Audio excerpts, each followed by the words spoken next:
सबको नमस्कार। प्यारे बच्चों, आप सभी को ऐसे हिंदी टीचिंग टीवी की ओर से स्वागत सुस्वागत। बच्चों, आज 8th ग्रेड लेसन में पढ़ा रहा हूँ पहाड़ से ऊंचा आदमी। बहुत बढ़िया लेसन है। कहीं पर भी देखो, पहाड़ से भी ऊंचा आदमी कहीं होता है? नहीं होता है। कहने का मतलब ये है, उनका दिल पहाड़ से भी ऊंचा होता है। पहाड़ से भी ऊंचा आदमी मतलब आदमी ऊंचा उतना नहीं होता है, लेकिन उसका दिल ऊंचाई की ओर चलता है। जिसका दिल पहाड़ से भी ऊंचा होता है वो कभी भी बहुत आगे बढ़ता है। यहाँ पर हर एक चीज़ के बारे में हम जानकारी लेना चाहिए। हर एक चीज़ के बारे में हम बात करनी चाहिए। अपना दिल अपना देश के लिए, अपने घरों के लिए, अपने भाइयों के लिए, अपने तमाम लोगों के लिए जितना ज़्यादा करते हैं उतना ही अच्छे से हम आगे बढ़ते हैं। देखिए, दिल जिसका बड़ा होता है अल्लाह मियाँ उसको बहुत आगे बढ़ाते हैं। यह कहते हुए मैं आगे बढ़ता हूँ। 360 फीट लंबा और 30 फीट चौड़ा पहाड़ काटने के लिए कितना वक्त लग सकता है? 300 फीट ऊंचाई मतलब 300 फीट जो ऊंचाई होता है, उस पहाड़ को काटने में, फोड़ने में कितना टाइम लगता होगा। और 30 फीट फोड़ा, 30 फीट इस तरह से 30 फीट ज़्यादा होता है, लंबाई होता है। इन सब को एक आदमी कितने दिनों में फोड़ सकता है? निश्चित ही टेक्नोलॉजी के इस युग में इस सवाल का जवाब इस बात पर निर्भर करेगा कि आप पहाड़ का सीना चीरने के लिए किस मशीन का इस्तेमाल कर रहे हैं। लेकिन अगर यह पूछा जाए कि इसी काम का एक ही शख्स को अंजाम देना हो तो कितना वक्त लगेगा? आज छोटा पेड़ को भी निकालना है, छोटा एक गड्ढे को भी निकालना है, खुदाई करना है, तो किसी एक टेक्नोलॉजी को ला कर के हम रखते हैं। लेकिन 300 फीट की जो ऊंचाई की पहाड़ है और 30 फीट की जो लंबाई है, उस पहाड़ को फोड़ने में आप टेक्नोलॉजी यूज़ करके किस टेक्नोलॉजी को यूज़ करके आप किस तरह से फोड़ सकते हैं, कितने दिन फोड़ सकते, कहकर पूछने पर उसका समाधान तो अच्छे से आता ही रहता है। लेकिन एक आदमी ने किसी बिना टेक्नोलॉजी से अपना घर को, अपना जो 300 फीट ऊंचाई पहाड़ को और 30 फीट जैसा कि लंबाई को रहने वाला उस पहाड़ को फोड़ने में कितना वक्त लग सकता है, आप ये सोचिए। शायद यह चकरा देने वाला सवाल होगा, लेकिन बिहार के गया जिले के ग्वालियर गांव में एक मजदूर परिवार में जन्मे एक शख्स ने इसका जवाब अपने बाजुओं और अपनी मेहनत से दिया। पहाड़ को हिला देने वाला इस दशरथ झांसी ने राजधानी दिल्ली से 2007 में अंतिम सांस ली। इनका जन्म 1934 में हुआ था। इस तरह का सवाल हम किसी को भी पूछ लेते हैं तो वो चकरा जाते हैं, मतलब टेंशन में आ जाते हैं। लेकिन ऐसी व्यवस्था, ऐसी काम एक ऐसे इंसान के, बिहार के एक परिवार के, एक मज़दूर परिवार में रहने वाले इंसान उस काम ने किया है। उन्होंने 1934 में उनका जन्म हुआ है, 2007 में उनका अंत हुआ है, मतलब मृत्यु हुई है। वर्ष 1966 से किसी अलसुबह जब छेनी हथौड़ा लेकर दशरथ मांझी अपने गांव के पास स्थित पहाड़ के पास पहुंचे तो बहुत कम लोगों को इस बात का पता था कि इस शख्स ने अपने दिल में क्या ठान लिया है। उसका नाम है दशरथ मांझी। एक आदमी ने 300 फुट की पहाड़ को तोड़े है, 30 फुट लंबी वाली पहाड़ को हिला दिया है। वो दशरथ मांझी थे। 1966 में इन्होंने अपने हथौड़ा को लेकर एक पहाड़ के पास हमेशा जाते रहते थे, लेकिन लोग समझते थे कि उनके दिल में क्या है किसी इंसान को मालूम नहीं था। उन्होंने क्या ठान लिया है किसी को नहीं मालूम था। तो जब इन्होंने ये दिल में ठान लिया होगा कि इस पत्थर को हिला देंगे, तो ये दशरथ मांझी ने हर दिन सुबह अपना हथौड़ा लेकर के वह पहाड़ के पास जाते थे। मजदूरी और कभी कभार इधर उधर काम करने वाले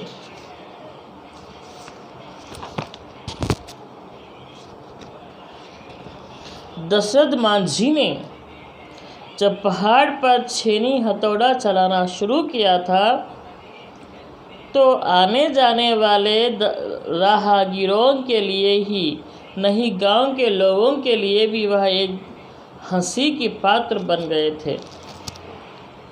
किसी छोटा मोटा मजदूरी करने वाला इंसान अपने काम में लग गया है, अपना पत्थर को तोड़ना हिलाना चाहता था, तो उसको हम साथ नहीं देते हैं, लेकिन उसको मजाक करते हैं। बहुत सारे लोग और बहुत सारे गरीब लोग, जैसे गांव के लोग, सभी लोग उसको देख के मजाक करते थे, ये क्या कर पाएगा। जीवन संगिनी फागुनी देवी का समय पर इलाज ना कर पाने से उसे खो चुके दशरथ झांझी को इससे कोई फर्क नहीं पड़ा। धुन के पक्के दशरथ की अथक मेहनत 22 साल बाद तब रंग लाई, जब उस पहाड़ से एक रास्ता दूसरे गांव तक निकल आया। जैसा कि एक पहाड़ था उस गांव में, उस गांव से दूसरे गांव को जाने के लिए ये पहाड़ बीच में था, तो पूरा 27 किलोमीटर फिर के जाना पड़ता था। किसी को बीमारी होती है तो वो इलाज ना होने की वजह से बहुत परेशानी होना पड़ता था। जब ये दशरथ मांझी ने इस परेशानियों को खुद झेले थे, इसलिए इन्होंने जितना 27 साल तक मेहनत करते रहे, करने के बाद उनका मेहनत का एक रंग आया है कि एक गांव से दूसरे गांव को उस पहाड़ पर से एक रास्ता बन गया है। आखिर ऐसी क्या बात हुई कि दशरथ को पहाड़ चीरने की धुन सवार हुई। दरअसल पहाड़ को जब तक चीरा नहीं गया था, तब तक दशरथ के गांव से सबसे नज़दीकी वजीरगंज अस्पताल 90 किलोमीटर रहता था। दशरथ की पत्नी की तबीयत खराब होने पर उसे वहां ले जाने के दौरान ही उसने दम तोड़ दिया था। उन्हें लगा कि पहाड़ से कोई रास्ता होता तो मैं अपनी पत्नी को वक्त पर अस्पताल ले जाता और उसका इलाज कर पाता। दशरथ मांझी जी को अपनी पत्नी को एक हॉस्पिटल को, उसकी तबीयत खराब थी, उसको बचाने के लिए उन्होंने किसी हॉस्पिटल को ले जाने के लिए कम से कम 90 किलोमीटर दूर फैसला करना पड़ता था।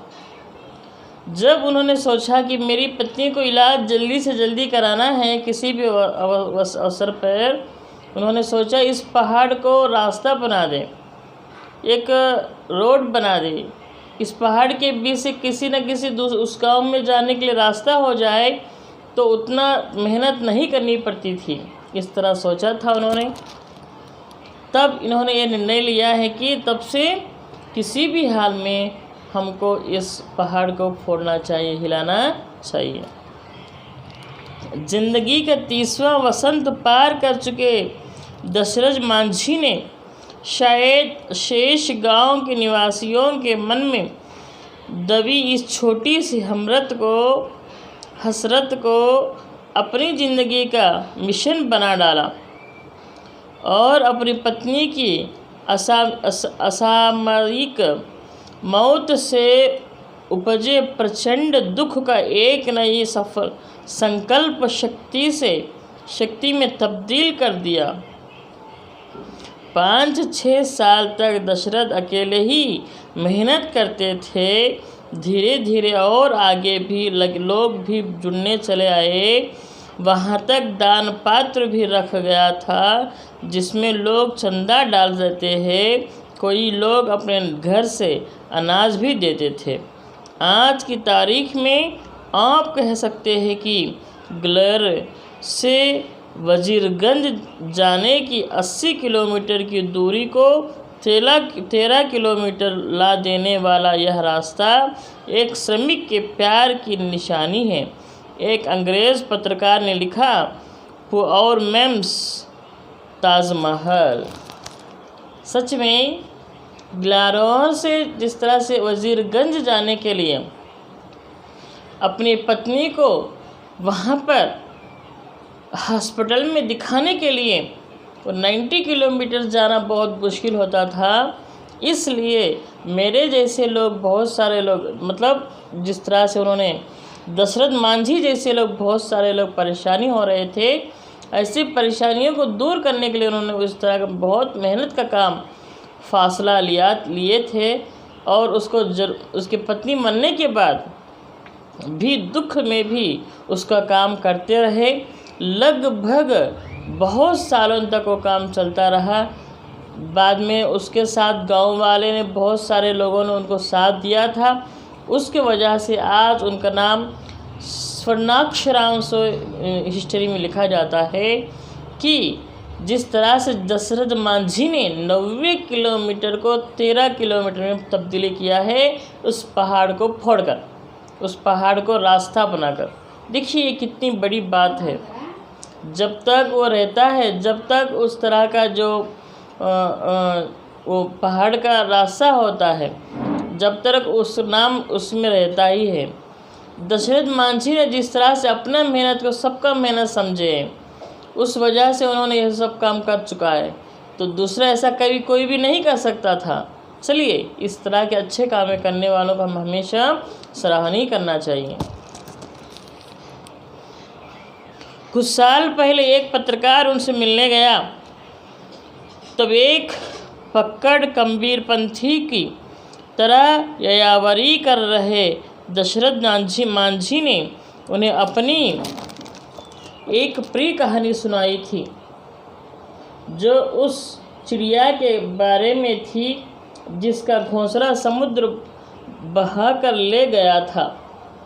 कहानी उस चिड़िया की प्रचंड जिजीविषा और संकल्प को बयां कर रही थी, जिसके तहत समुद्र द्वारा घोंसला न लौटाने पर चिड़िया ने अकेले ही समुद्र को सुख देने का संकल्प किया। शुरुआत में उसे पागल करार देने वाली काकी बाकी चिड़िया भी उसके साथ जुड़ गई, और फिर विष्णु का वाहन गरुड़ भी इन कोशिशों का हिस्सा बन गया। फिर बीच बचाव बीच बचाव करने के लिए खुद विष्णु को आना पड़ा। उन्होंने समुद्र को धमकाया कि अगर उसने चिड़िया को घोंसला नहीं लौटाया तो पल भर में उसे सुखा दिया जाएगा। तब पत्रकार ने जब उससे पूछा कि कहानी की चिड़िया का क्या आप ही है, उसके जवाब में आंखों में शरारत भरी मुस्कान लिए दशरथ मांझी ने बात टाल दी थी। जिस तरह से एक पत्रकार ने, जैसे कि उनसे बात करने के लिए वहाँ आई थी, जो वो रास्ता होने के बाद उन्होंने एक कहानी सुनाई थी। वहाँ पर उन्होंने एक कहानी, ऐसी कहानी सुनाई थी, वो सबको ऐसा ही दिल में रह गया है। एक चिड़िया की घोंसला थी। उस चिड़िया की घोंसला में चिड़िया रहती थी। एक दिन बाढ़ आई थी, समुद्र की बाढ़। उस समुद्र को बाढ़ में उस घोंसला निकल गया था। उस घोंसला को लाने के लिए बहुत तरसती थी वो चिड़िया। कितना तरसने के बावजूद भी वो घोंसले को नहीं लाती थी वो चिड़िया, वो समुंदर। जब वो तय कर ली थी कि किसी भी हाल में इस चिड़िया ने उस समुंदर को सुखा देंगे, इस तरह से बहुत कुछ मेहनत करती थी चिड़िया। सब पहले में समझते थे कि वो पागल है, लेकिन बाद में चिड़िया को बहुत सारे उनके फ्रेंड्स उनके साथ दिए थे। विष्णु महाराज का जो वाहन भी उनका साथ दिए थे। आखिरकार विष्णु भगवान ही नीचे उतरकर समुद्र को गुस्सा किए थे कि आपने जब तक इनका घोंसला नहीं ला कर देते हो, तब तक आपको जल्दी में हमें सुखा देंगे। तो डर के मारे वो घोंसला आता था। ये कहानी होने के बाद पत्रकार ने उनसे पूछते हैं, क्या वो चिड़िया आप ही है? कहने पर उनके नमकीन आँखों से नम हो जाती है, उनकी आंखें नम हो जाती हैं। तब उन्होंने उनका आँखों को नम करने से हंसते हुए उन बात को टाल देते हैं। कभी ऐसा ही होता है, बहुत घट रहने वाले कितना भी परेशानी होने पर भी वो परेशानी को नहीं छोड़ते हैं। अपना काम होना ही फर्स्ट ऑफ ऑल है। अपने काम को पूरा करे बगैर वो कुछ भी आगे नहीं बढ़ते हैं। ये बहुत अच्छी कहानी है। पिछले कुछ सालों से दशरथ मांझी कबीरपंथी साधु बन गए थे और यायावर बने हुए थे, लेकिन कबीर का उनका स्वीकार महज ऊपरी नहीं था। उनके विचारों में भी कबीर जैसी प्रखरता थी। गरीब और मेहनत काशों का ईश्वर पूजा से उलझे रहना और तमाम अंधश्रद्धाओं का शिकार होना उन्हें कचोटता था। वे कहते थे कि जिंदगी पर फकाकाशी करते रहे आदमी की मौत के बाद मृत्यु भोज में अच्छे अच्छे पकवान खिलाए जाते हैं, उसके लिए लोग कर्ज क्यों देते हैं? दशरथ मांझी हमारे बीच नहीं हैं, लेकिन क्या वे हमें उन मिथकीय पात्रों की याद दिलाते प्रतीत नहीं होते, जैसे पात्र हमें पुराणों में मिलते हैं? फिर वह चाहे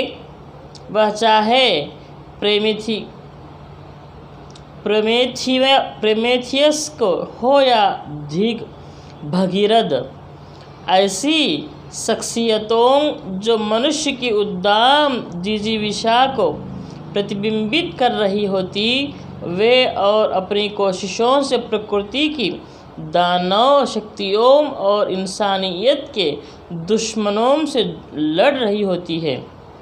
अपने जीवन का फलसफा बयान करते हुए उन्होंने एक पत्रकार को शायद इसलिए बताया था कि पहाड़ मुझे उतना ऊंचा कभी नहीं लगा जितना लोग बताते हैं।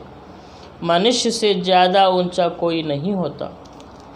प्यारे बच्चों, देखिए अपने दिल में अपनी मेहनत के बारे में उन्होंने बहुत कुछ किया है, अपने शक्ति के बारे में उन्होंने बहुत कुछ किया है। इंसानों को किस तरह से कोई मरने पर उसको बहुत कुछ खिलाते हैं, बहुत कुछ के नाम लेके खा लेते हैं, लेकिन ज़िंदा रहता है तो उसको कोई देखता ही नहीं है। ऐसे बहुत कुछ बातें कहते हुए उन्होंने एंड में उस पत्रकार से कहते हैं, देखिए उतना बड़ा पहाड़ भी क्यों ना हो मुझे कभी ऊंचा नहीं लगा, इसलिए मैं उसको फासला तय किया, उसको जीत लिया। मतलब इंसान से ऊंचा और कोई भी नहीं, सिर्फ एक भगवान के अलावा इंसान से भगवान बहुत ऊंचा है, बहुत बड़ा है। हमें तो जन्म दिया है तो भगवान बहुत बड़ा है, उसके बाद हम ही, भगवान के बाद हम अशरफुल मखलूक़ात हैं। इंसान को बहुत अच्छा समझना चाहिए, बहुत बढ़िया समझना चाहिए। इस तरह से कहकर उन्होंने, आज नहीं रहे वो दशरथ ममझा जी, लेकिन उनके बातें, उनकी कहानियाँ, उनका जो रोड जो होता है, उन पहाड़ पर जो डाला था, वो सब हमें आंखों में दिखाई देते रहते। ऐसे लोगों को हम कभी भी भूलना नहीं चाहिए। देश के लिए, अपने लिए, अपने लोगों के लिए, अपने जनता के लिए जो काम में आने वाले काम करते हैं, ऐसे लोगों को हम कभी भूलना नहीं चाहिए।